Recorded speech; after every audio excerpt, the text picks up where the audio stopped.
you can add shadows to your photos. Well, let's start with the eyedrop tool and then try to select the darkest color from your photo. Then hit Ctrl J and then hit Ctrl Shift Delete. To be like this. Grab this behind like this and then drag it over here so your shape looks like this and drop it behind the penguin.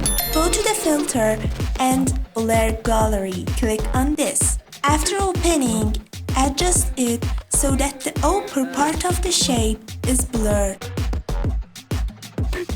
And finally, reduce the opacity of this. But to make your photo look natural, you can click on the camera raw filter and change the color and light of your project here.